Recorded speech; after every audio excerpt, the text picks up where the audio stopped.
6장 12절에서 19절까지의 말씀입니다. 우리 합독하겠습니다. 이때에 예수께서 기도하시러 산으로 가사 밤이 새도록 하나님께 기도하시고 밝음에 그 제자들을 부르사 그 중에서 12를 택하여 사도라 칭하셨으니 곧 베드로라고도 이름을 주신 시몬과 그의 동생 안드레와 야고보와 요한과 빌립과 바돌로메와 마테와 도메와 알페오의 아들 야고보와 셀롯이라는 시몬과 야고보의 아들 유다와 예수를 파는 자들 가룟 유다라. 예수께서 그들과 함께 내려오사 평지에 가서시니 그 제자의 많은 무리와 예수의 말씀도 듣고 병 고침을 받으려고 유대 사방과 예루살렘과 두로와 시돈의 해안으로부터 많은 백성도 있더라. 더러운 귀신에게 건난받는 자들도 고침을 받은지라. 온 무리가 예수를 만지려고 힘쓰니 이는 능력이 예수께로부터 나와서 모든 사람을 낫게 함이로라. 아멘. 우리가 오늘 또한 12제자를 확정하시는 그러한 내용을 가지고 은혜를 받을까 합니다. 계속해서 예수님의 행적을 조금 보고 있는 그러한 과정입니다. 우리가 사복음서에서 나타나는 예수님의 행적을 다시 한번 처음부터 다시 한번 기억하면서 오늘 어디 시점에 오늘은 어떠한 행적을 하시는지 무슨 일을 하시는지를 돌아보고자 합니다. 먼저 예수님이 베들레헴에서 AD 3, 4년 전에 태어나셨습니다.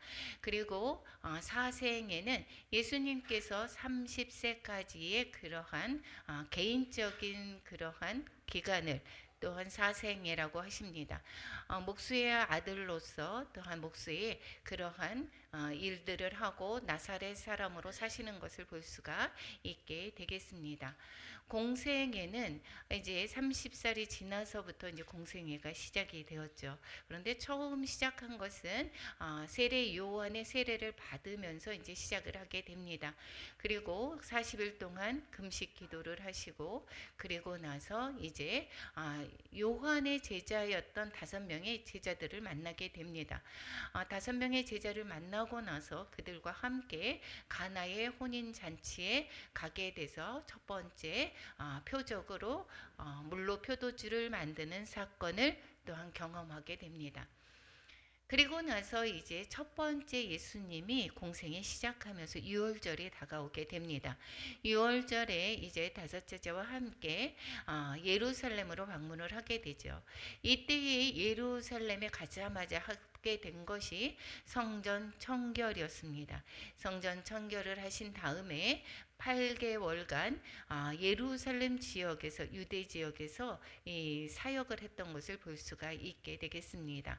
그리고 중간에 그 상간에 또한 니고데모의 방문을 통하여서 또한 니고데모에게 물과 성령으로 다시 거듭남을 또한 이야기를 해주고 있습니다. 그리고 나서 이제 8개월이 지나고 나서 다시 이제 갈릴리로 이동을 하게 됩니다. 거기에서 갈릴리에 그 첫 사역하기 전에 그 중간에 이제 어디로 갑니까? 사마리아 여인을 만나게 됩니다. 갈릴리로 이동하면서 사마리아를 통과하면서 사마리아 지역에서 사마리아 여인을 만나고 사마리아 지역을 또한 복음을 전하는 내용이 있었습니다. 그리고 나서 가나에서 왕의 신하를 고치게 됐던 그러한 일들이 있고 가버나움에 이제 가기 전에 먼저 이제 고향으로 가게 됩니다. 근데 고향에 갔을 때의 배척을 받아서 이제 나사렛에서 가버나움으로 이사를 하게 되는 것입니다. 그리고 가버나움에 거처를 두고 활동을 하게 됩니다. 이랬을 때에 베드로, 요한, 야고보 측근 제자들을 본격적으로 세워가는 것을 볼 수가 있습니다. 그리고 이제 베드로의 장모를 고쳤을 뿐만 아니라 가버나움에서 안식일에 회당에 들어가서 가르치시고 귀신 들린 자를 고치고 병든 자를 고치는 그러한 사역을 하게 되었고 갈릴리에서 1차 순회 전도를 하게 됩니다. 이때의 기간은 한 4개월 정도가 된다라고 말씀을 드렸습니다. 8개월이 지나고 나서 유대에서부터 오게 되었기 때문에 이때는 한 사마리아에 들렸을 때가 한 12월이었고 이때쯤에 들려서 왔던 것이 12월이라고 본다면은 그 다음 해에 6월절에 다시 유대로 가기 때문에 이 갈릴리 1차 순회 전도는 길어봤자 한 4개월 정도, 3, 4개월 정도 있습니다. 그리고 거기에서 중풍병자를 고치시는 사건을 통해서 죄사함을 또한 권세가 있다라는 것을 또한 사람들에게 가르쳐 주고 있습니다. 거기에서 또한 레위 마태를 부르시는 사건들이 그 두 번째 유월절 전에 갈릴리에서 있었던 일들입니다. 두 번째 유월절을 맞이했습니다. 두 번째 유월절이 오자 그 봄쯤에 이제 다시 예루살렘으로 방문을 하게 됩니다. 그런데 거기에는 명절이 되어서라고 이야기를 하기 때문에 요한복음에 나타났던 그 명절을 보았을 때에 유월절이라고 이야기는 하지는 않지만 거기에서 정황상으로 보았을 때에 유월절이다라고 우리가 많은 사람들이 그 추측을 하고 있습니다. 그랬을 때에 6월절에 다시 두 번째 6월절이 되어서 왔는 것은 그러니까 예수님이 사역하고 1년이 지났다라는 이야기가 되겠죠.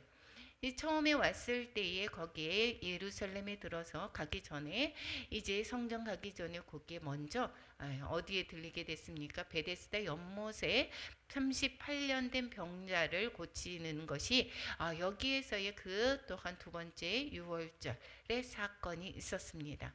그리고 나서 이제 언제 다시 갈릴리로 올라갔는지는 기록이 되어져 있지는 않지만 두 번째 유월절 지나고 나서 이후에 바로 갈릴리로 또 옮겨주신 것을 볼 수가 있습니다.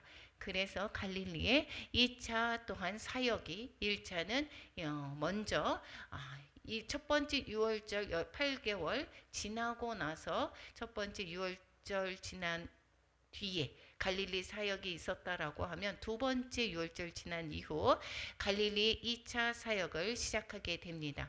이럴 때에 오늘 말씀하시는 12제자를 확정하는 것을 볼 수가 있게 되겠습니다.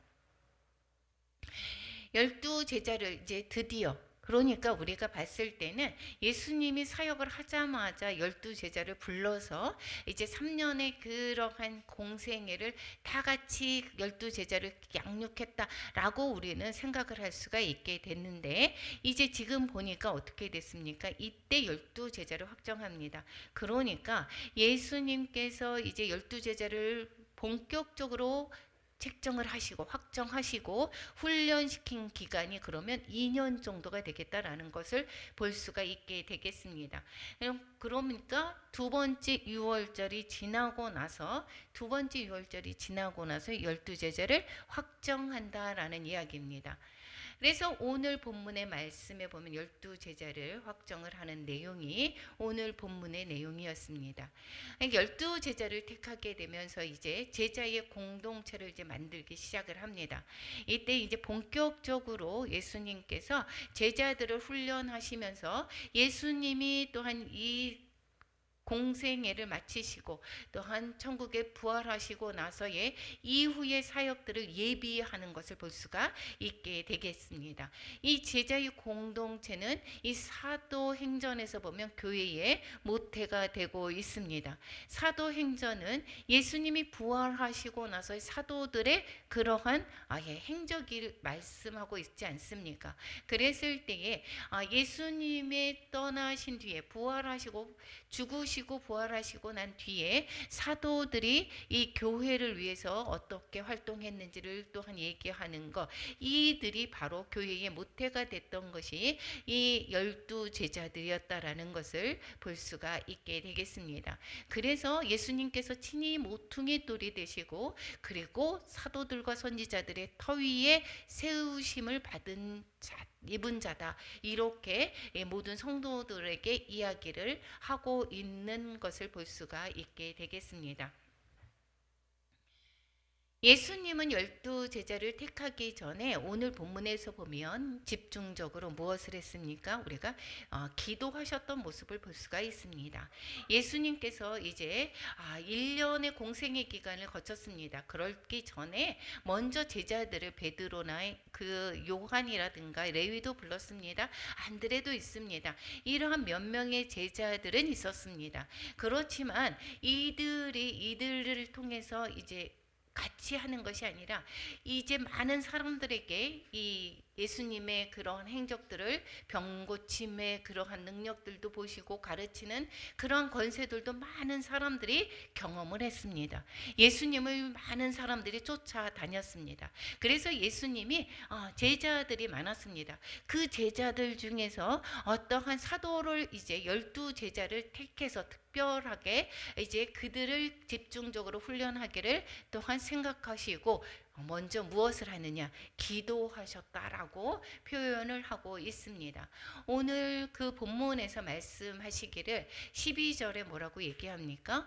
이때에 예수께서 기도하시러 산으로 가사 밤이 새도록 하나님께 기도하시고 이렇게 얘기합니다. 그러니까 예수님께서 지금 제자들을 택하기 전에 먼저 무엇을 했느냐면 제자 이렇게 봐서 이 사람이 먼저 이 사람은 똑똑한 것 같아. 이 사람의 외모를 보시고 그 사람을 선택하지 않았다라는 것을 볼 수가 있습니다. 철저하게 하나님께 가서 여기서 기도하시고 밤이 새도록 지금 어떻게 해요? 날이 새도록 이제 약간 밤중 내내 한밤 내내 기도하셨다라는 것을 볼 수가 있습니다. 그렇기 때문에 이 하나님이 이 제자들의 선택 기준이 예수님 자신에게 스스로 알아서 이 지 않았음을 또한 볼 수가 있습니다. 이때에라고 이야기를 하고 있습니다.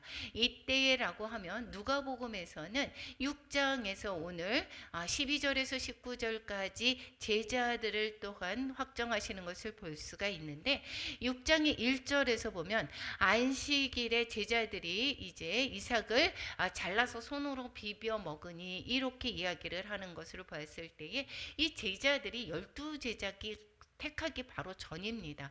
그렇기 때문에 12사도를 이야기하는 거라기보다는 제자들이 많은 제자들이 따라다니는 그 제자들이 안식일에 이 또한 이삭을 잘라서 손으로 비벼 먹으면서 안식일에 대한 논쟁이 있었던 것이고 또 다른 안식일에 회당에 들어가서 가르치시면서 또 오른손 많은 사람들이 그 사람을 고쳐주는 이야기가 있습니다.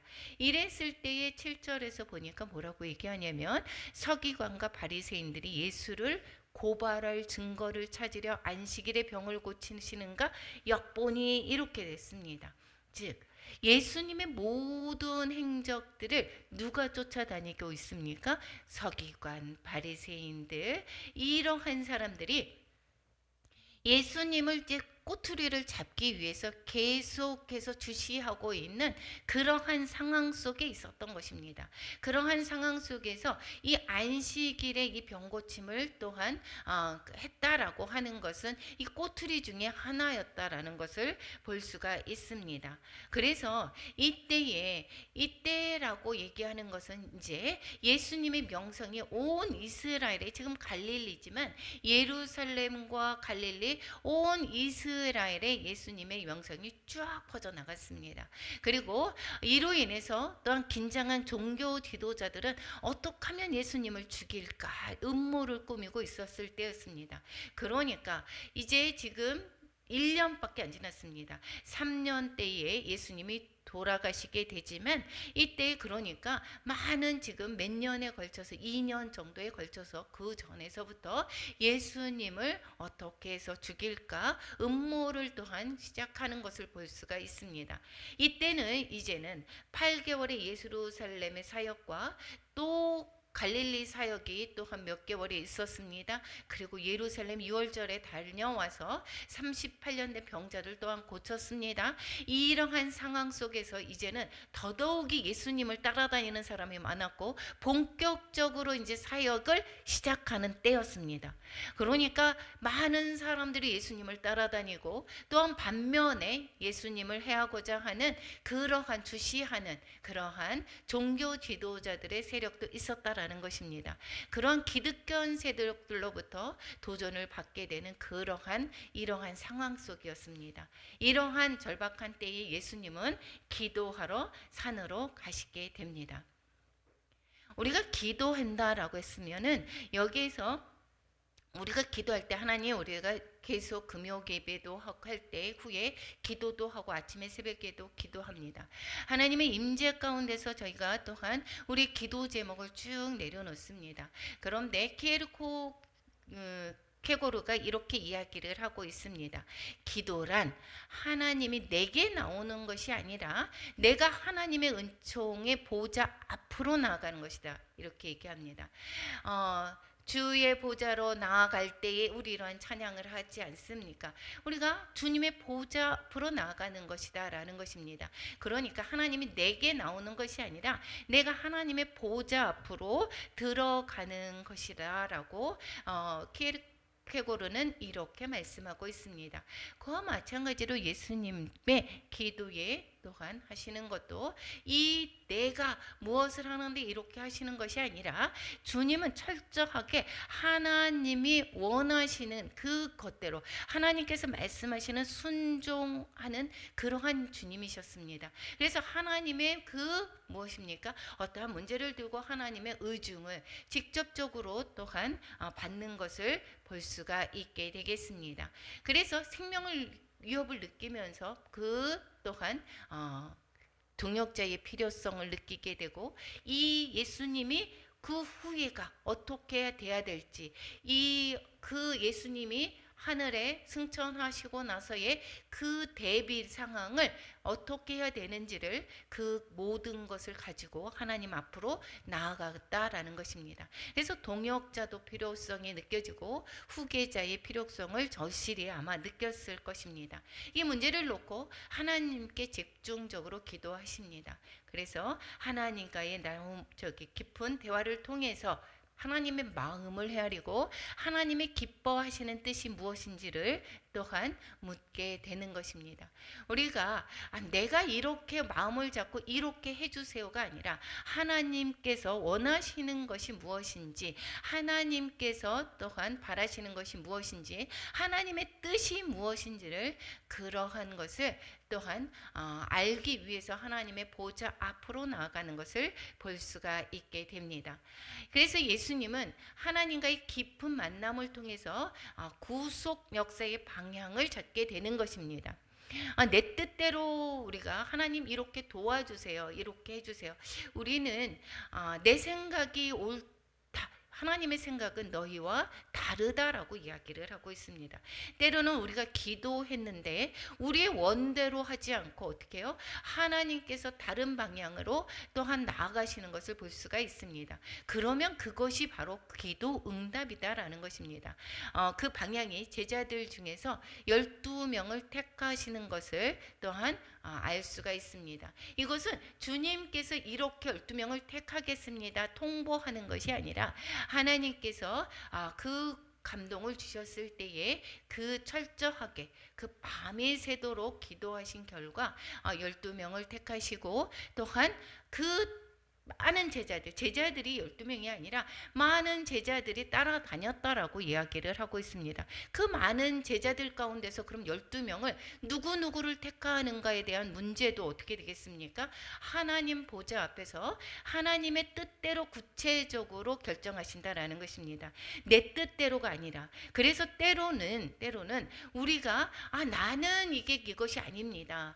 나는 아직 준비가 안 됐습니다. 내가는 이렇게 하는데 하나님께서 나와 상관없이 내의 그러한 자질과 상관없고 부족함에도 불구하고 하나님은 때로는 나를 택하시고 하나님께서 부르실 때가 있는 것을 볼 수가 있습니다. 그것은 내가 하는 것이 아니라 하나님께서 그 사람의 마음을 보시고 하나님께서 해 나가실 때에 순종하는 그러한 준비 자세를 또한 하나님이 보시는 것을 볼 수가 있게 되겠습니다. 그래서 하나님의 뜻대로 구체적으로 결정하는 것입니다. 12제자를 불러셨는데 예수님께서 따라다니는데 보니까 저 사람은 많이 배웠구나, 저 사람은 똑똑해, 저 사람은 참 어떻게 되냐, 그 재산이 좀 많아, 그래서 좀 도움이 될 것 같아, 사역에 이러한 것으로 외적인 조건으로 12제자를 택하지 않았다라는 것을 볼 수가 있습니다. 그래서 그들을 제자의 공동체로 만드는 것을 결정한 것은 철저히 하나님의 그러한 의중이시다 하는 것을 볼 수가 있게 되겠습니다. 그래서 그들을 지속적으로 훈련해서 새로운 지도자를 세우는 방향을 또한 받게 되는 것입니다. 모든 것들이 내 뜻이 아니라 주님의 원대로 하시옵소서. 예수님께서 마지막에 그 고난의 십자가를 지실 때도 마찬가지로 그 고난을 피하고 싶은 그러한 마음이 있었겠지만, 그렇지만 내 뜻대로 하지 마시고 주님의 원대로 하옵소서라고 하는 그 기도를 우리는 또한 볼 수가 있습니다. 그와 마찬가지로 주님께서는 철저하게 이 모든 사역 가운데서 주님께서 이 사람이 괜찮은 것 같아 라고 그냥 뽑은 것 같아 보이지만 철저하게 하나님의 뜻이 담겨져 있는 것을 볼 수가 있습니다. 두 번째로 보면 제자 공동체를 만드시는데 여기에서 13절에서 보니까 그 제자들을 부르사, 그 중에서 이렇게 얘기합니다. 제자들이 정말 많았다라는 이야기입니다. 제자들이 많이 쫓아다니는 사람들이 많습니다. 우리가 일예로 가룟 유다가 어떻게 했습니까? 이 가룟 유다가 이제는 제자에서 12명의 제자에서 나중에 재해지다가 보니까 12명을 채우기 위해서 주님을 따라서 배웠던 사람들, 가르침을 받았던 사람들 중에 이렇게 얘기하지 않습니까? 그래서 마띠아를 뽑게 되는 것이 바로 그 제자들 중이었다라는 것입니다. 그래서 그 제자들 중에서 많은 사람들 중에서 12를 택하여 사도라 칭했다라고 합니다. 칭하셨다, 임명하셨다라는 것입니다. 그리고 제자다라고 하는 것은 배우는 자, 주님으로부터 따라다니면서 배웠던 자들이라는 이야기고, 사도다라고 하는 것은 아포스톨로스라고 해서 파견된 자, 보내심을 받은 자, 이렇게 그 전령이라는 뜻이다라는 것입니다. 그래서 여기에서 이 사도다라고 하는 것은 보내심을 받은 자, 누가 보내심을 받았습니까? 하나님으로부터 임명된 자, 파견된 자입니다. 우리가 따지고 보면 대사다라고 볼 수가 있겠죠. 우리가 한국에서 보냈습니다. 그렇게 하면 중국 대사 이렇게 하기도 하고, 중국에서 우리가 한국에 중국의 대사로 보내진 한국 대사가 있지 않습니까? 그와 마찬가지로 하나님께로부터 파견된 자, 예수님으로부터 보냄을 받은 자다라고 이야기를 하고 있습니다. 여기에서 그래서 우리가 사도 바울을 한번 보게 된다라면, 사도 바울은 여기에서 계속해서 사역을 하면서 이 사도권에서 계속 걸림이 되고 있습니다.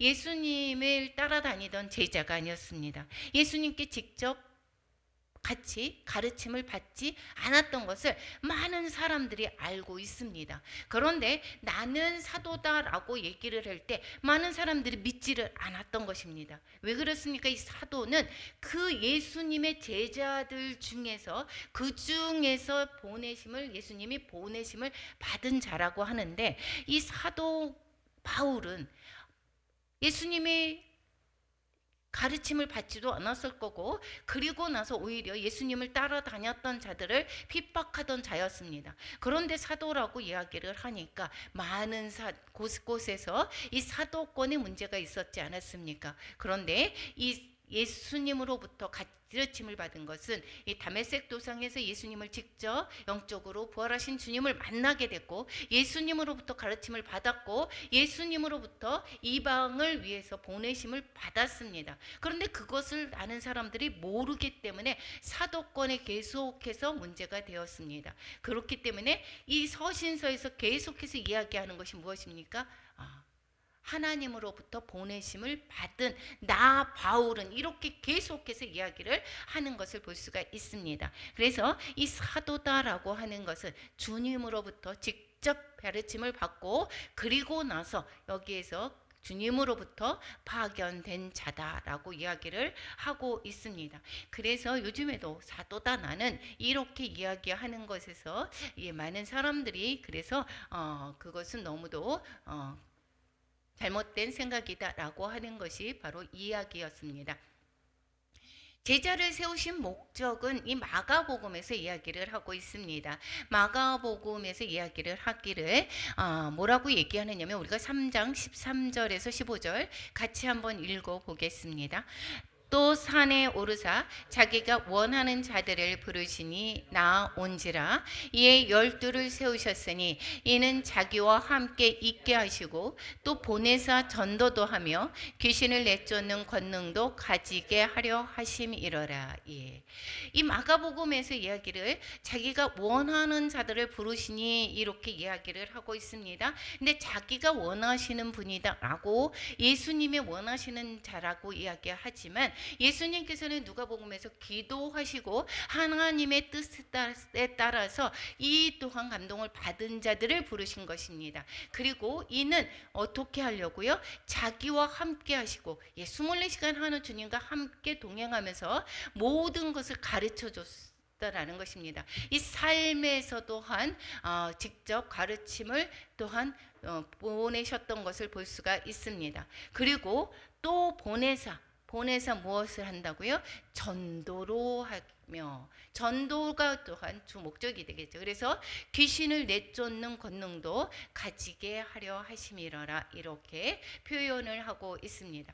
하는 주님과 함께, 그래서 나머지 그 돌아가시기까지 또한 마지막 또한 만찬까지도 주님과 함께 생활했던 그러한 12명의 제자들을 우리는 알 수가 있게 됩니다. 그리고 귀신을 내쫓는 권능도 또한 여러 가지 권능을 주심으로 말미암아 전도를 하게 했던 것을 볼 수가 있습니다. 그래서 마가복음에서 6장에서 보면 제자들에게 또한 전도를 보내는 실전 운동을 한 것을 볼 수가 있습니다.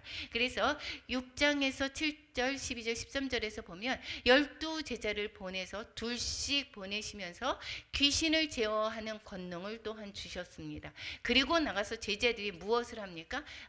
전하게 하시고, 뭐라 그랬습니까? 아까 전도도 하며, 그래서 회개하라, 전파하라, 이렇게 전파하고, 그러니까 주님을 또한 전도하는 그러한 사역을 또한 주님이 계실 때도 실전 운동, 실전에 또한 했던 것을 볼 수가 있습니다. 그리고 많은 귀신을 쫓아내고 병자에게 기름을 발라 고침을 또한 했던 그러한 것들을 우리는 알 수가 있게 되겠습니다.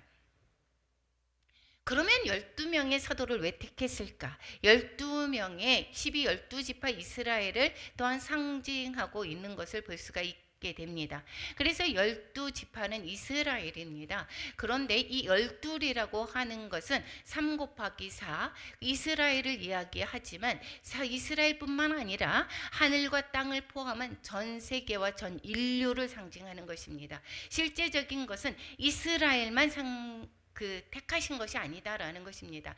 3은 하나님을 가르치는 수고, 동서남북을 가르치는 게 4입니다. 그렇기 때문에 3 곱하기 4는 이 온 땅, 즉 전 세계와 전 인류를 상징하는 것이 바로 12입니다. 그래서 예수님께서는 12제자를 택하시는 것은 이들을 통해서 새 이스라엘의 12족장들로 훈련하고 키우시려고, 그들을 통해서 천하 만민을 구원하시려는 그러한 목적을 가지고 위해서 12명의 제자를 또한 선택한 것을 볼 수가 있습니다.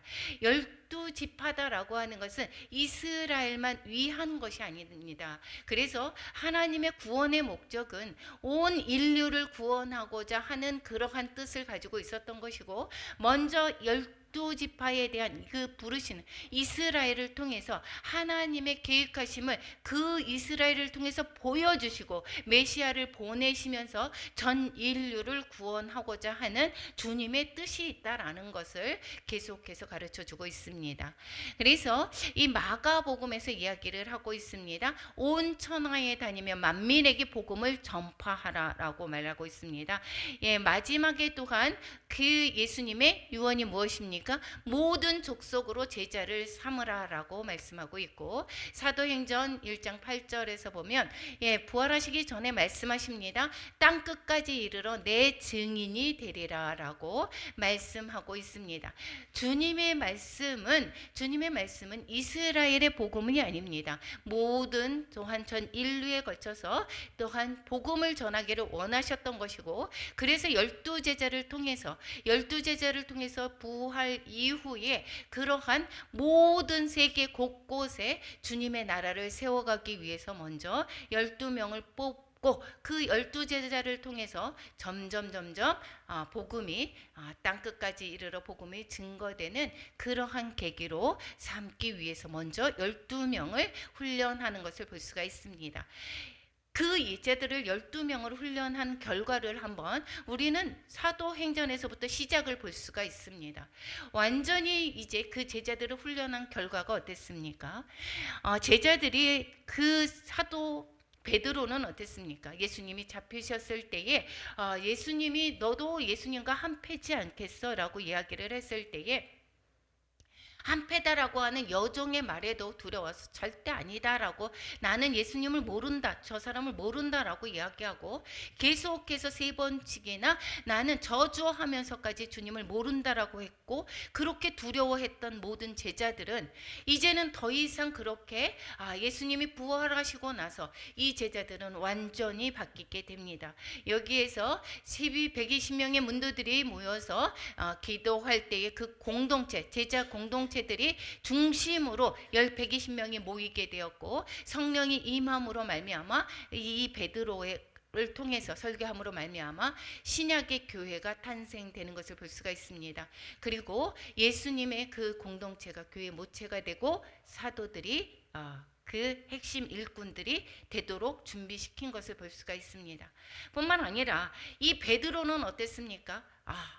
여기에서 설교를 했을 때에 3,000명이나 돌아오게 됩니다. 그래서 더 이상 예수로 이름으로 너희들을 가르치지 말고 전하지 말아라 라고 했을 때에 그 두려워했던 그 사도 베드로는 어떻게 됐습니까? 예수님께서 그 공생의 기간에 훈련을 받은 그 결과 성령의 또한 임함으로 말미암아 더 이상의 예전에 많았던 베드로가 아니었습니다. 내가 너희들의 말을 듣는 것이 옳으냐, 하나님의 말을 듣는 것이 옳으냐, 너희는 판단하라라고 말씀하고 있습니다.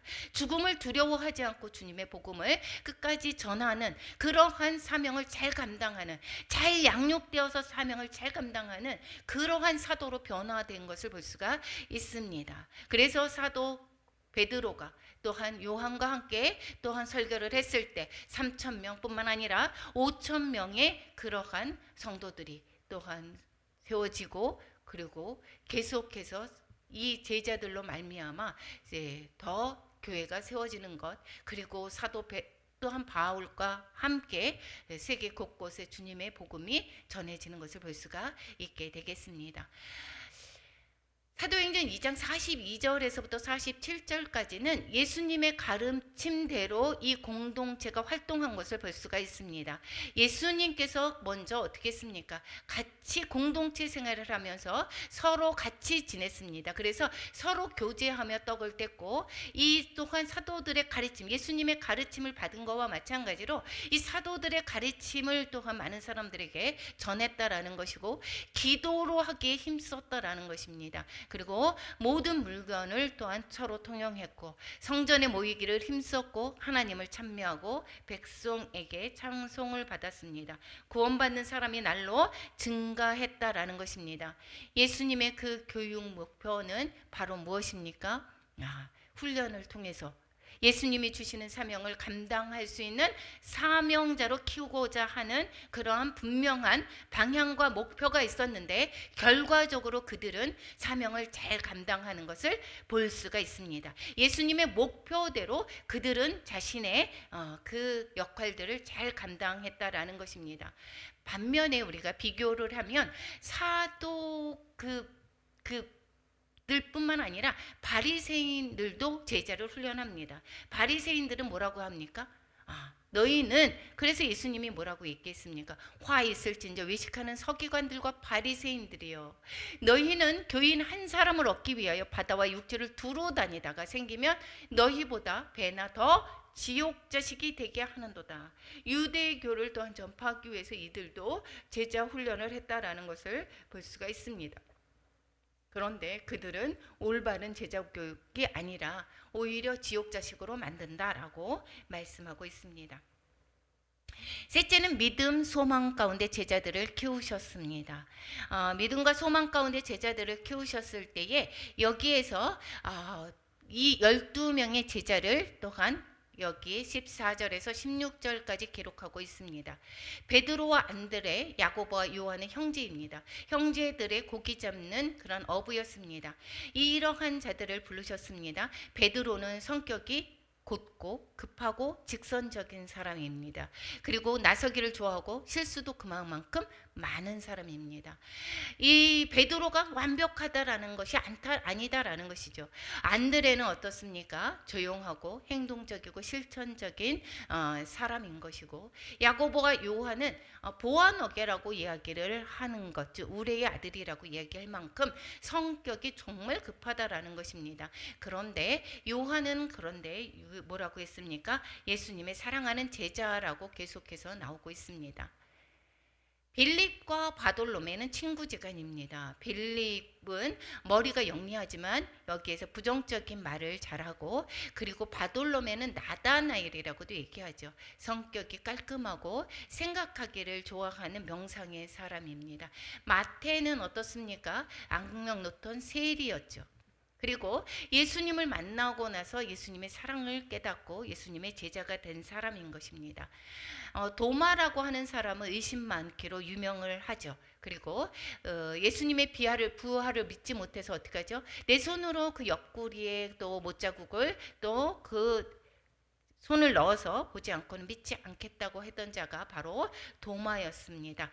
알페오의 아들 야고보는 작은 야고보라고 하는데 그의 어머니가 예수님의 제자였던 것을 볼 수가 있고, 새로 오신 시몬은 그리고 가나안 사람으로 열심당원입니다. 열심당원하면은 이제 칼을 품고 다니고, 그리고 로마 군인을 그리고 암살하고 무력으로 이스라엘의 로마의 손아귀에서 독립시켜야 한다는 그러한 신념을 가지고 있는 독립투사라는 것입니다.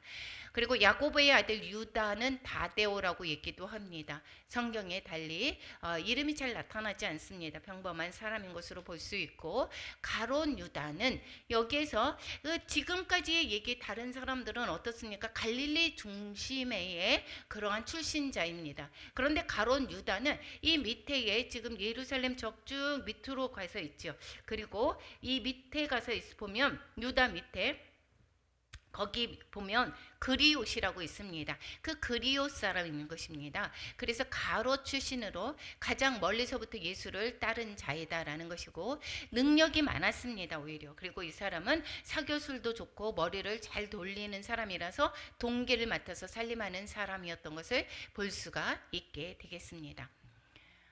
여기서 한번 보겠습니다. 여기에서 그 사도 베드로도 마찬가지고, 또 다른 사람들은 어부고 또한 평범한 사람입니다.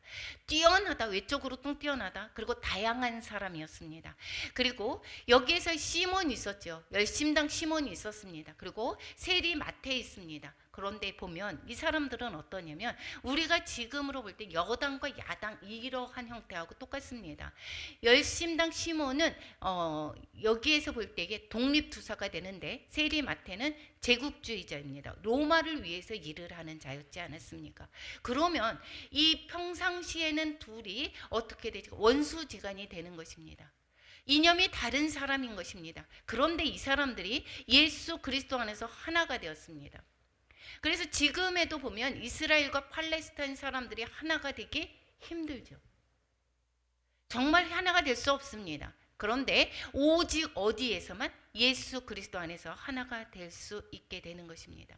그래서 이 기독교의 그 정신이 바로 무엇입니까? 원수지간에서도 예수 안에서 한 형제고 한 형제로 그 한 자매로 만드는 것이 바로 예수 그리스도 안에서의 그러한 삶인 것입니다.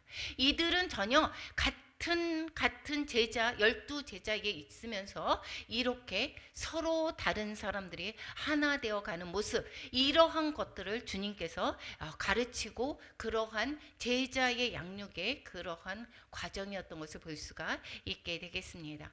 이 사도들의 특징이 있습니다. 어부들이 처음에 많습니다. 형제와 친척과 친구들로 자연스럽게 구성된 사람들입니다. 그리고 바리새인이나 근데 율법사들은 없습니다. 이들이 종교적으로 때묻지 않은 순수한 사람들을 불러놓고 있습니다. 그러니까 우리의 교회에서 봤을 때에 다른 지금 이방인 이러한 사람들을 또한 거기에서 다른 그러한 종교를 가지고 있거나 이단에 또한 휩쓸려 다니거나 이러한 사람을 부르지 않습니다. 그 사람을 가르쳐서 제대로 돼야지. 그렇지 않습니다. 신앙이 잘못 박힌 사람보다 아무것도 모르는 순수한 사람들이 키우는 것이 더 바람직한 것입니다. 바르게 갈 수 있습니다. 그리고 이 운동도 마찬가지입니다. 기본기를 잘못 배운 사람들은 이 고치기가 쉽지 않습니다. 그래서 아예 모르는 사람을 기본기를 잘 가르쳐서 그러한 사람들이 제대로 갈 수가 있게 되는 것입니다.